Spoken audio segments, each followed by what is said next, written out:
Hello, my name is Mariah Busher, and this is my video report on the American Renaissance. The American Renaissance took place from about 1835 to 1880, and it's called the Romantic period in literature.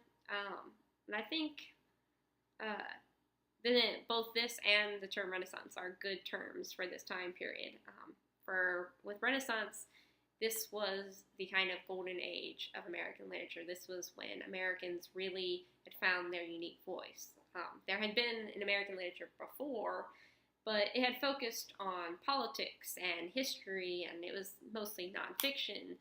And now we were focusing more inward on individual people and individual expression and making our works more artistic. And uh, we went with that focus on the self and also on our natural resources. We focused a lot on displaying America and its unique vistas. I mean, we had different kinds of landscapes here that other people had never seen before, plains and plateaus and a mixture of forests and deserts, and we had it all here, and we wanted to show that. And um, so the Romantic period is appropriate because of that focus on nature and the focus on the self, and those were very important concepts in the Romantic period in European literature. And so a generation later, when the Romantic period came to America, we focused on those same things, and we just took it to a little bit of a different level. And we had two different major movements in the American Renaissance in literature. We had the Transcendentalists, who focused on the individual self and the good of the self, and how the individual soul also connects and is the same as the world soul, or the oversoul, as Emerson called it. It was about how we all connected with each other, and how we were all very similar in many ways, and how our lives had similarities, and what we felt and what we saw and what we did was often very similar, and yet we were all very unique and different. And like I said, the Transcendentalists focused especially on the good of this. And then you have the anti-transcendentalists, or the dark romantics, who also focused a lot on the self and what similar experiences and thoughts we have, but they focused more on the dark side of it, and they went very psychologically deep into what a person is like and what they do and how they do it and why. They focused on obsession and all the dark psychological characteristics of our nature. Um, so we're going to talk about three important authors from this time. The first is Walt Whitman, who wrote a very long poem, very long poem called Leaves of Grass. And the poem within the poem, Song of Myself, within Leaves of Grass, starts with, I celebrate myself, and what I assume you shall assume, for every atom belonging to me as good belongs to you. And basically the whole point of this long poem is for Whitman to take us through everything in America. He goes through every kind of landscape, goes through every kind of plant you can imagine, from a blade of grass to a big tree.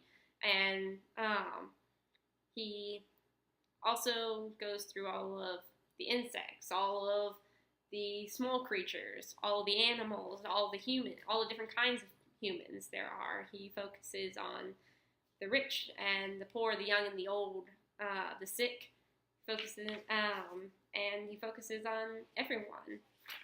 And this exemplifies the Transcendentalists, because he calls the song a song of himself.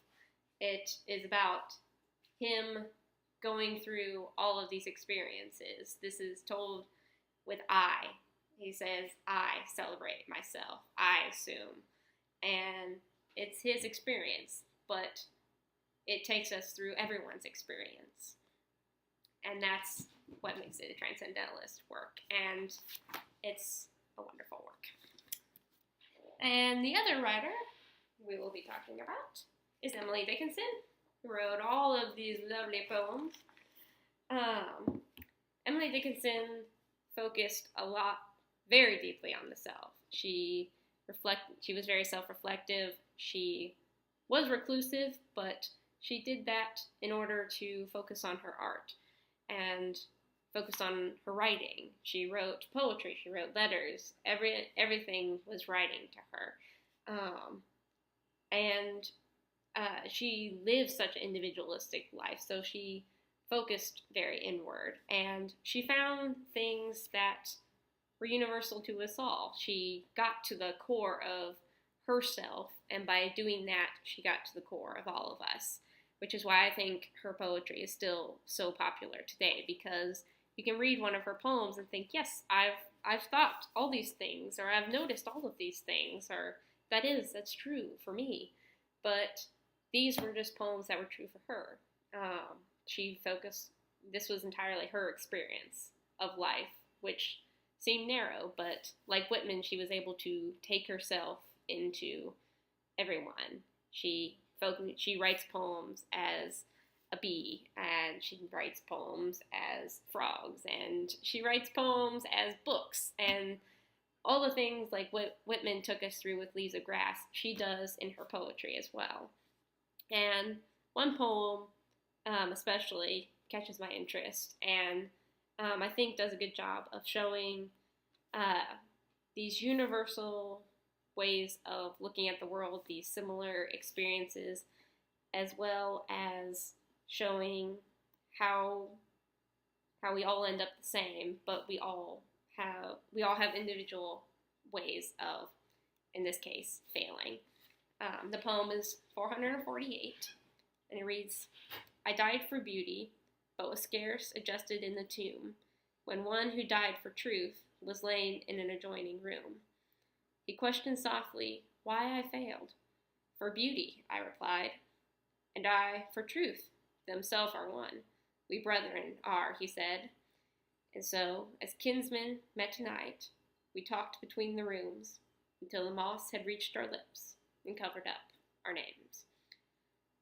Basically, this poem to me shows two people who were looking for similar things. Like, we all are looking for truth and beauty in our life. We all ask those questions, what is this for? And what is beautiful? We all have our ideas about those things, and we all end our lives all end, and we all end our lives with our own ideas of what we came to believe about truth and beauty, whether or not we found it, or we think it doesn't exist, or whether we're bitter or whether we're exultant in all that we found. It all comes to the same, and we all come to a point where we can just we realize that we all think we have some answer, and we come to discuss it with someone else, and we find that we don't have the answer, or we don't only have one version of it. And yeah, we all have a great, unique version of it. And that is what this poem says to me. Okay. And moving on very abruptly, sorry, we are going to talk about an anti-transcendentalist writer, Nathaniel Hawthorne, whom I don't own a separate book for, but I do own the Norton Anthology. It has his works in it, a few of his works in it. But Nathaniel Hawthorne is the anti-transcendentalist because even though he focuses on the self and individuals, at least in my opinion he does, he focuses on the dark side of things. His works are very psychological. He focuses on sin and obsessions and the dark realities that we all face. And his major work that everyone knows is The Scarlet Letter, which focuses a lot on sin and how you can be redeemed from sin, or if you can be redeemed from sin, which it seems like he comes to the conclusion that you maybe can't be completely redeemed from sin, or you can't unless you forgive yourself, or society forgives you, and there's a lot of dark stuff, and it's very confusing, and it doesn't end up sounding very good from his point of view.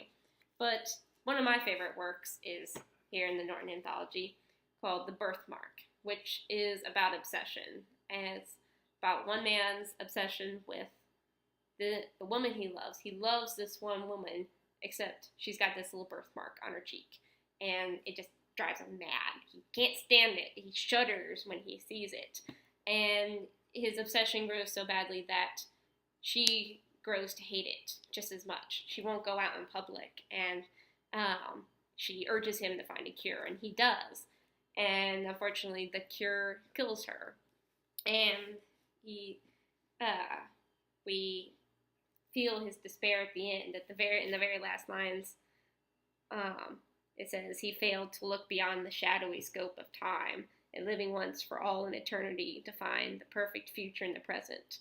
He couldn't stand having that birthmark, so he got rid of it, and in doing so, he destroyed the one thing that brought him happiness, his wife, or this girl. And it was all because he couldn't look past it. And it's terrible, this obsession. Especially Nathaniel Hawthorne, I think, nails it when he calls the birthmark the sole token of human imperfection. We all have our imperfections, obviously, we know that. But we also all have a quest for perfection. We all dislike imperfection. I know I dislike all the imperfections I even find in this video. I've done it like 4 times now because of all the ums that drive me nuts and all the imperfections that I find. But eventually we have to concede and say, yes, this is imperfect, but that's okay. It's gonna be imperfect. But this man couldn't do that. And many people, unfortunately, can't. And they ruin their lives by doing it. They make themselves terribly unhappy. And Hawthorne exposes that we all have these obsessions. And many of us let them go too far. And then he focuses on this one man's version with a birthmark. And how many people focus on similar shallow aspects of a person's being as imperfections, and they let that control themselves. And I think that is how he is also, in a way, connected to the transcendentalist, because he's describing one unique experience that also is very similar to what we all experience. He's just focusing on something that is terribly dark and disturbing about ourselves, but it's good for us to have those. They're kind of two sides of the same coin, with the transcendentalists being the side that focuses on the good in us, and the dark romantics or the anti-transcendentalists being the side that focus on the dark. And so all of these writers and many other writers that you come across from this time period focus on similar ideas in their works. They all exemplify the American Renaissance to me. They focus on that self and on creative expression. These are all creative works. They're not political. They're not really historical. Hawthorne wrote a short story. He wrote many short stories and novels. Whitman and Dickinson wrote poetry. Emerson, many of them, Emerson and Thoreau, wrote essays as well, but they were creative essays. They focused on nature, on expressing their ideas on what poetry should be like, on the poet, on people, on their own thoughts and ideas, not just the politics of what was going on at the time or the history from the time period, things like that. They weren't focusing on those, and that makes them incredibly different and incredibly unique and incredibly American. And that's all I have to say on the subject for now. So, thank you for listening.